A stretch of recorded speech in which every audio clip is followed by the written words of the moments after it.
I'm just reading some questions from some of our viewers. Obviously, these are coming in live. So another question from Carl BZ. What would be your dream manager's job apart from obviously managing the Mighty Blues? So that kind of leads on to another question as well. So you can do this one as well, where who was your boyhood club and also who was your football hero, obviously growing up as well? Yeah, good questions. Yeah, I mean, I'd like to manage just in the EFL, any league club, any full-time job where I can really show what I'm about, show my skills. My only frustration is I only train these lads or get them Tuesday, Thursday nights, and then obviously on a match day. Even though we've done some brilliant stuff over the 2.5 years, and it's been great, so the progression's been good. So any chance to do something full-time.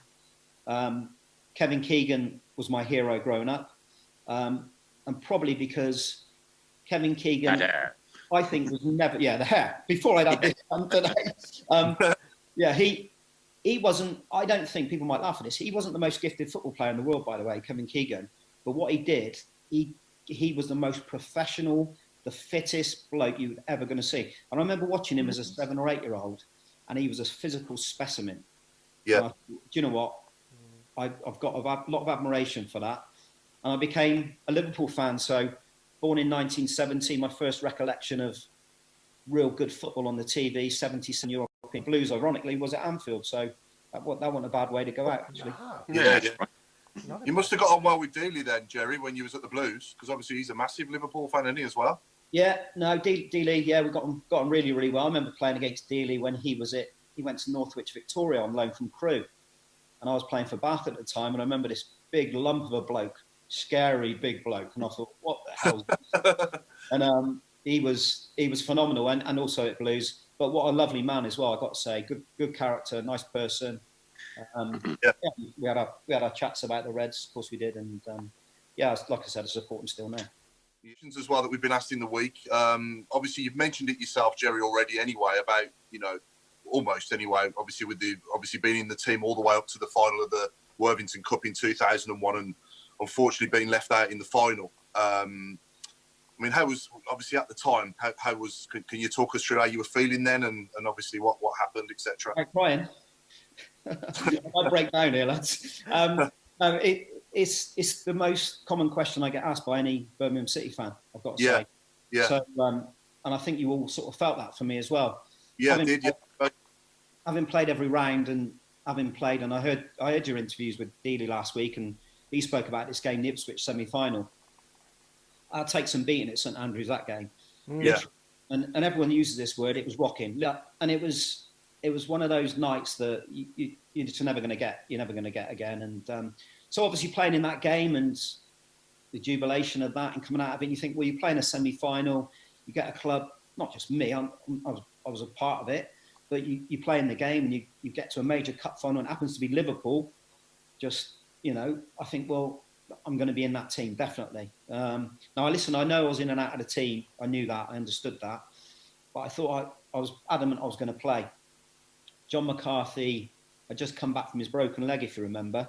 Yeah, I do, yeah. He wasn't long back. And the disappointment in that was that Macca, he wasn't really 100% fit for that game. And me and Nicky Eden, I listened to you one with, I stalk you, I listened to you a lot, lads. Nicky Eden was on, and Nick talked about me and him, our relationship down that right-hand side. And when I bombed forward, he sat in for me, vice versa. We had such a good relationship. Wouldn't it be crazy if you could create voiceovers that sound like a raspy old man, a young teenage girl, or a guy with right-hand side? And when I bombed forward, he sat in for me, vice versa. We had such a good relationship. And he's a good lad as well. Yeah. So, we went down on the Thursday sessions. I was involved in it, and people asked me, when did I find out? I found out on the coach going to the game. No way.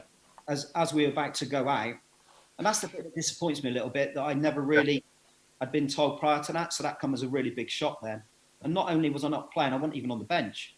So I think you remember David Holdsworth just ended up going on the bench, and that was an even bigger disappointment, because what you can't do then, you can't sit there and listen to the national anthem and take part in it. You can't, I remember walking on the pitch when we arrived there, and I was stood there looking around the stadium, and I had something like 80 people from the West Country go over. And it's the worst feeling I've ever felt. I don't mind saying I was in tears. I was literally completely gone. Yeah. Skip Martin O'Connor come over, and I said, I'm gonna go. I'm gonna get in a taxi. I'm gonna go. I can't cope. He said, don't, mate. He said, you'll regret it. Honestly, just stay. be part of it, be around it.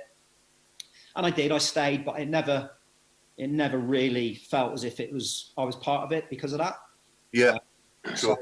So, even now, thinking back on it, and you can probably tell my voice, it's a major disappointment to me. Yeah. I got back in the team probably 2 games later, I think, away at Crystal Palace. I got in the team and played a run of games again. But it happens, and you've got to get on with it. There's lots of disappointments for players in their career. That was a huge one for me. I did go back to the Millennium and play for Cheltenham Town at 36 in a League 2 playoff, sorry. And we got promoted, but didn't really replace, of course, it wasn't going to replace that day.